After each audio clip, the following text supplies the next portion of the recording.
Halo semuanya, perkenalkan kembali, nama saya Wira. Kali ini kita bahas materi terakhir terkait TradingView, yaitu fitur-fitur yang ada di bagian bawah sini. Kita mulai dulu dari time frame yang ini ya. Ini sebenarnya sama saja seperti kita ganti time frame manual yang di kiri atas ini, tapi ini lebih ke seperti shortcutnya. Cuman yang teman-teman perlu perhatikan, ini TradingView ada error gitu ya. Jadi ini sebenarnya 1 menit 5 menit tapi ditulisnya days gitu. Coba kita tekan 1D. Nah, dia malah jadinya 1 menit ya gitu. Jadi ini ada error dari TradingView-nya. Tapi nggak masalah, saya pun nggak pakai karena kita bisa langsung pakai shortcut yang sudah saya bahas ya, 1D, maka dia langsung jadi daily.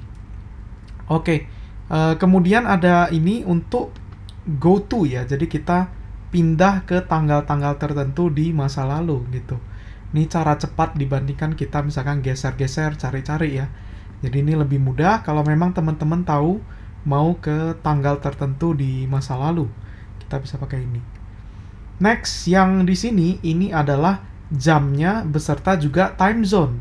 Tapi dari chart setting, video chart setting, waktu itu saya sudah tekankan ya bahwa ini adalah satu hal yang teman-teman harus ganti. Dan ini harusnya sudah diganti jadi UTC plus 7 ya. Artinya ini Jakarta. Kalau teman-teman ada yang di zona waktu yang berbeda, silakan diganti ya. Kemudian di sini ada yang namanya adjusted data untuk dividen. Percentage itu jadi bagian skalanya ini kita nggak lihat pakai harga, tapi pakai persen. Gitu ya. Pakai persen. Saya nggak pakai persen, biasanya pakai harga saja. Kemudian skalanya apakah mau logaritmik atau linear gitu ya. Jadi kalau misalnya kita lihat skala logaritmik, mula-mula di bawah ini sempit, lama-lama di atas makin lebar ya. Gitu. Jadi skalanya itu nggak linear, cuman itu akan kita bahas di lain waktu saja. Ini bisa pakai linear atau pakai log gitu ya. Dan yang terakhir, auto ini sama aja seperti shortcut yang pernah saya bahas. Kalau double klik di bagian kanan sini, ini kan langsung jadi otomatis ya. Ketika kita geser, dia bisa otomatis zoom in zoom out-nya supaya rapi ya. Dan itu adalah yang auto di kanan sini. Kalau mau dimatiin tinggal diklik, atau kalau kita geser ini, autonya pasti langsung mati. Jadi kita bisa geser-geser ya. Oke, itu dulu untuk yang di bawah sini. Sekarang yang di paling bawah, kita mulai dulu di paling kiri. Di sini ada yang namanya stock screener. Jadi kita bisa screening saham ya di TradingView ini. Tentunya ada setting-setting harus kita ganti. Pertama-tama yang bagian sini, marketnya kita ganti ke Indonesia ya, IDX. Oops. Oke, setelah diganti jadi IDX, kita bisa lihat ya saham-sahamnya BBCA, BBRI, dan lain-lain. Kita mulai dari yang kiri sini ya. Di sini ada yang namanya refresh gitu. Jadi screening ini mau diupdate tiap berapa kali sekali gitu. Kalau kita klik, ini berarti kita manual refresh ya. Tapi kita bisa atur juga nih, mau tiap 10 detik kah? Atau tiap menit bahkan. Jadi itu bisa diatur ya. Sorry, ini saya belum tahu apakah dia fitur berbayar atau enggak nih. Wah, ternyata fitur Pro ya. Jadi kalau teman-teman yang Pro, saya juga pakai Pro, itu bisa ya diupdate secara rutin. Tapi kalau teman-teman mau update manual, tinggal diklik saja ya. Klik saja. Kemudian yang di kanan ini adalah kolom-kolom yang mau teman-teman tampilkan gitu. Ini contohnya ada harga terakhir. Oh, saya gedein aja biar enak dilihat. Nah, ini cara gedeinnya di sini ya. Ini ada harga terakhir, ini ada perubahan harga dari persen ya. Ini perubahan harga. Rating ini sebenarnya dari kumpulan indikator. Disarankannya apa? Sell, strong sell, atau buy, strong buy. Saya tidak rekomen teman-teman ikutin ini ya. Sudah pernah saya bahas di video TradingView sebelumnya. Kemudian ada volume, market cap, dan lain-lain. Itu bisa diatur teman-teman di sini. Tinggal pilih aja kolom yang teman-teman mau tampilkan ya, gitu. Atau bahkan sudah dikasih template dari TradingView. Misalkan kita mau template-nya khusus dividen. Kolom-kolom apa saja yang biasa dilihat, yaitu harga, dividen yield-nya, dividen yang dibayarkan, sama dividen per share gitu. Jadi teman-teman bahkan bisa custom ya.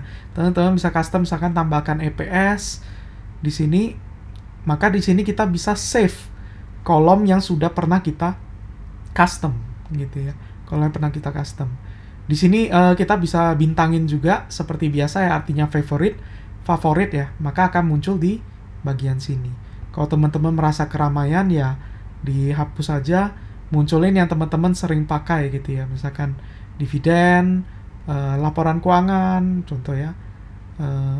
Ini indikator teknikal ya, osilator atau trend following. Coba kita lihat yang trend following, biasa kolom-kolom apa saja sih yang kita lihat ya. Di trend following biasa liatinnya moving average gitu ya kan, follow the trend gitu. Moving average gitu.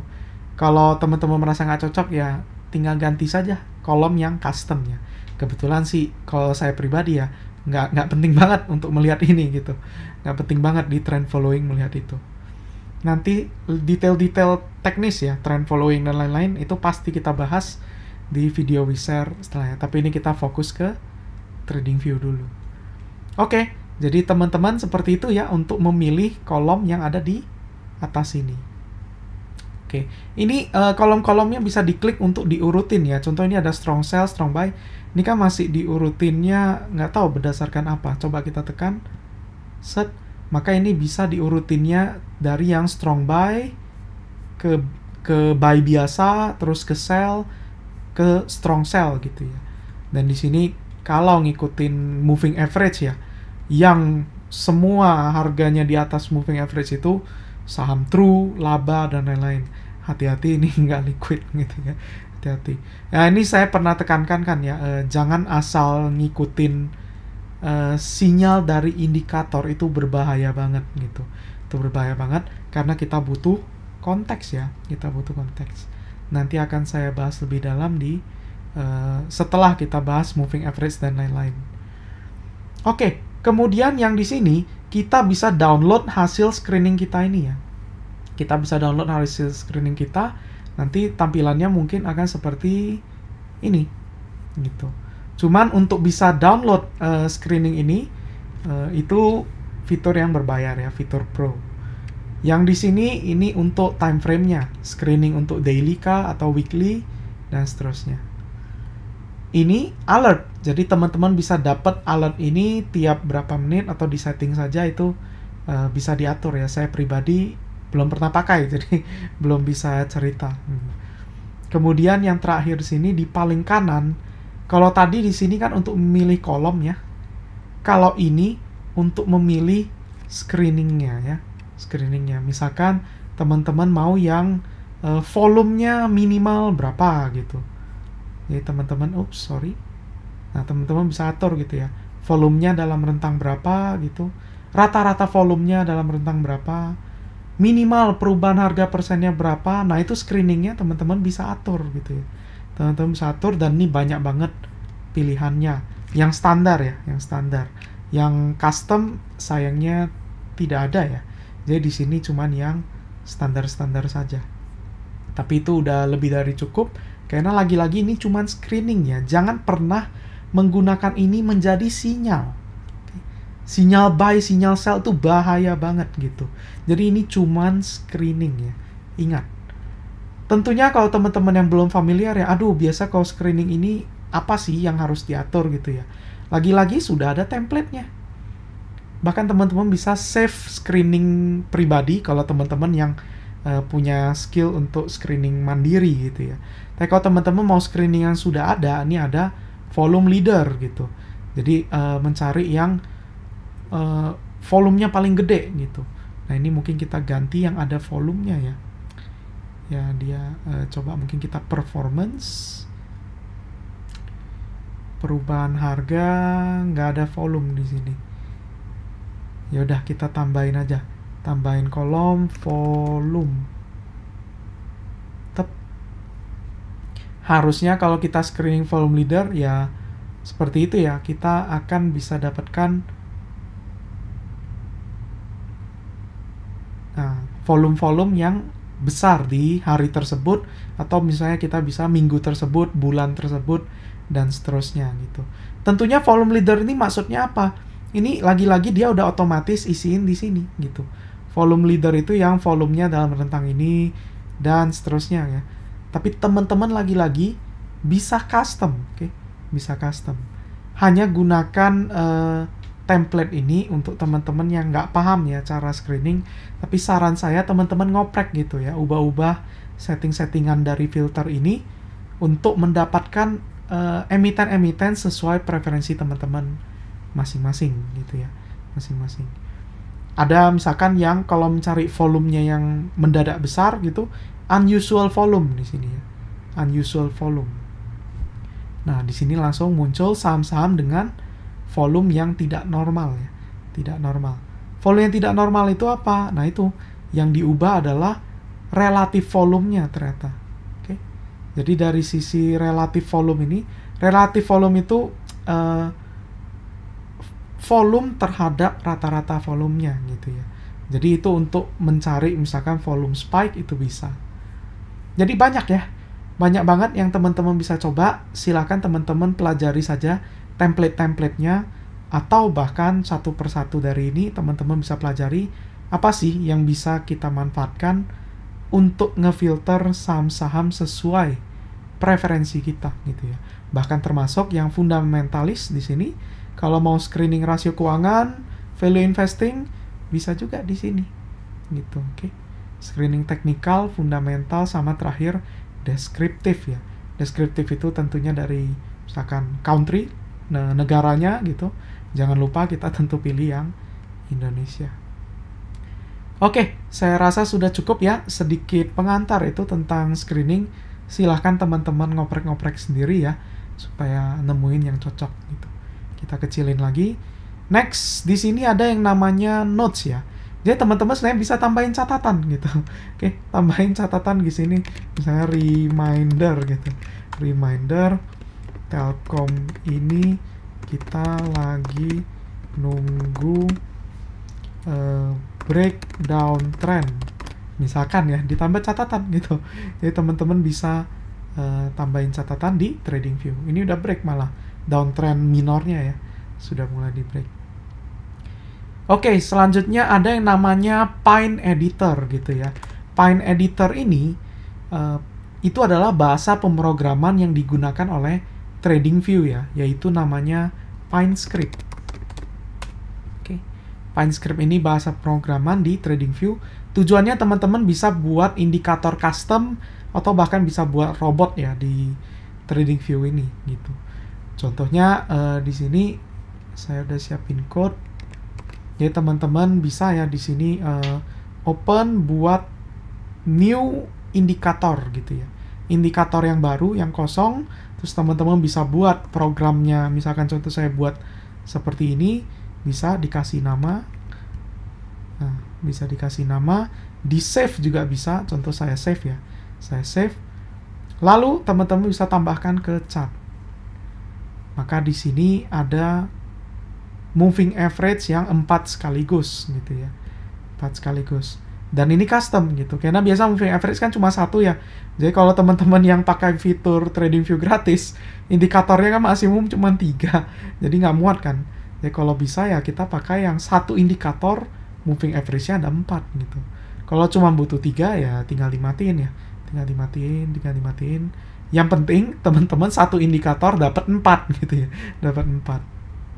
Terus teman-teman kalau dari code-nya juga bisa atur sendiri pilihan-pilihan seperti ini, atau orang bisa input secara manual gitu ya, periode dari moving average-nya.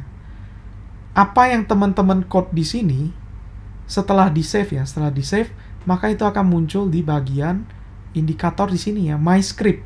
Jadi script yang atau kode yang teman-teman buat sendiri gitu.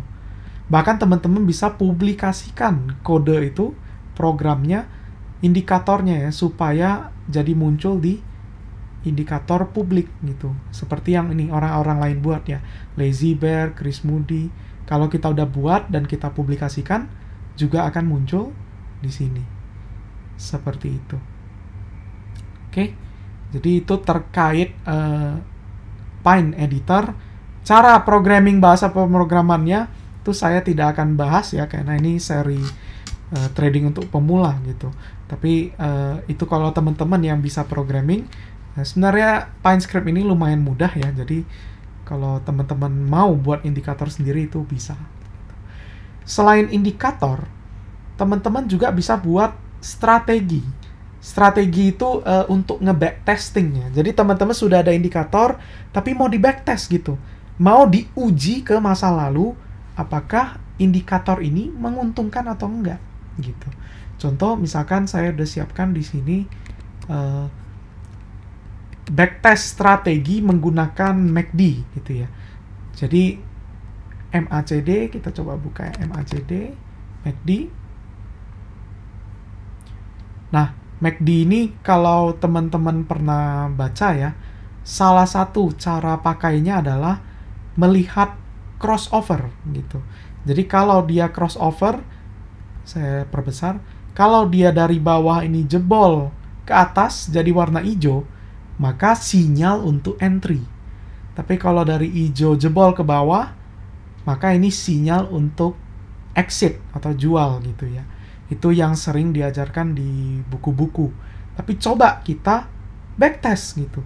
Karena indikator yang terbaik itu indikator yang sudah diuji ya. Diuji ke emiten ini apakah menguntungkan kalau kita pakai cara seperti itu. Nah, itulah gunanya kita bisa buat program untuk supaya dites ke Telkom, dites ke BBRI, dites ke saham-saham yang kita mau, apakah strateginya cocok untuk itu gitu ya. Di sini tampilannya masih kosong karena kita harus buat dulu, coding dulu. Jadi codingnya agak beda ya, namanya adalah blank strategi gitu. Jadi kita bisa buat strategi sendiri. Saya udah code sedikit nih. Jika MACD-nya jebol, maka kita beli. Jika MACD-nya jebol bawah, maka kita jual gitu ya. Nah, ini silakan kita save. Misalnya kita namain MACD strategy. Lalu kita tambahkan ke chart. Atau bisa lagi-lagi sama di MyScript ini, teman-teman bisa buka ya, MACD strategy gitu.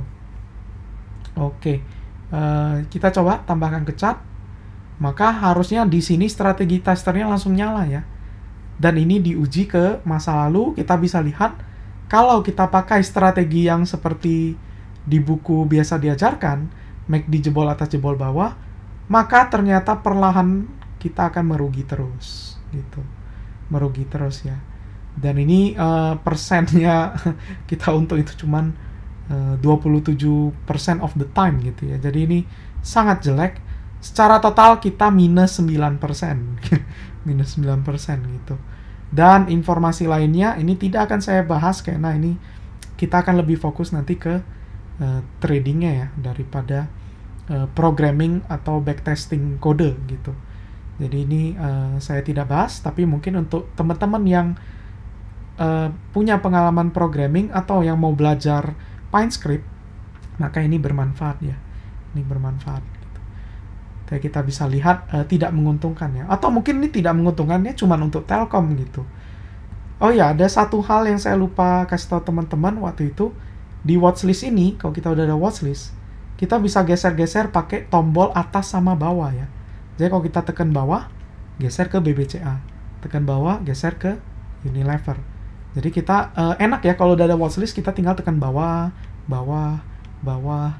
Kita bisa cepat lihat emiten ya, lihat watchlist kita gitu. Dan kalau misalnya kita lihat di BBCA, apakah strategi MACD ini menguntungkan? Kalau kita lihat overview-nya, ternyata lagi perlahan-lahan kita merugi gitu ya. Lagi-lagi perlahan kita merugi. Itulah kenapa hati-hati ya teman-teman. Hati-hati ketika menggunakan indikator sebagai sinyal entry, tidak saya sarankan. Oke. Indikator tidak saya sarankan sebagai sinyal beli atau sinyal jual ya. Karena kenapa? Indikator nggak bisa berdiri sendiri, kita butuh yang namanya konteks gitu ya. Dan konteks itulah yang biasa tidak bisa dijadikan code atau program gitu. Itulah kenapa kalau teman-teman silakan deh coba, bahkan ini teman-teman bisa cari-cari sendiri ya. Ada yang misalkan code yang built-in bawaan Itu banyak banget yang sudah ada ya. Moving average strategy, mungkin ada nggak ya? Strategy. Nah, ini ada yang namanya, nggak tahu, ada yang buat nih kode publik. Coba kita pakai ya. Sorry nih, karena saya pakai TradingView yang gratis, pakai akun yang gratis. Saya tutup dulu, karena nggak muat ya. MA strategy. Coba. Nah, kalau pakai moving average, lihat lagi-lagi dia sempat menguntungkan, terus lama-lama merugi gitu ya. Lama-lama merugi. Silakan teman-teman coba cari atau buat strategi masing-masing yang memang strateginya itu menguntungkan gitu ya. Tapi biasanya sih seperti itu ya. Kalau teman-teman hanya mengandalkan indikator, itu tidak menguntungkan gitu. Tidak menguntungkan. MA crossover mungkin ada ya. Crossover. Nah, ini moving average crossover. Coba kita lihat. Wah, ini menguntungkan malah ya. Jadi sempat merugi lumayan dalam, tapi akhirnya menguntungkan gitu. Jadi moving average crossover ini bisa dimanfaatkan di saham BBCA. Karena BBCA sering uptrend gitu. Sering uptrend gitu. Jadi ini bisa dimanfaatkan. Bagaimana kalau kita lihat di emiten lain gitu. Hati-hati ya. Hati-hati, ini kebetulan masih untung. Tapi kalau nextnya merugi, kita nggak tahu gitu ya. Cuman backtestnya biasa ini jauh ke masa lalu gitu ya. Jadi lumayan oke. Oke, kalau Unilever sempat untung, terus rugi, sekarang untung gitu ya. Untung. Ngomong-ngomong, ini untungnya hati-hati ya. Untung yang dimaksud di sini tergantung code-nya juga gitu. Karena pada saat kita code di sini, kita itu bisa atur short selling gitu.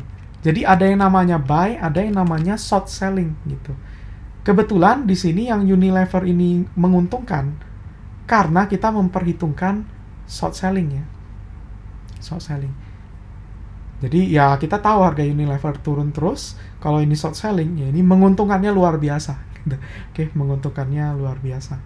Tapi ya kalau kita matikan short selling, nanti bisa dilihat lagi apakah ini menguntungkan atau enggak. Jadi tergantung apakah kalau teman-teman yang modalnya di atas 200 juta kan bisa short selling ya gitu. Jadi bisa jadi itu strateginya dicek juga gitu ya, dicek juga.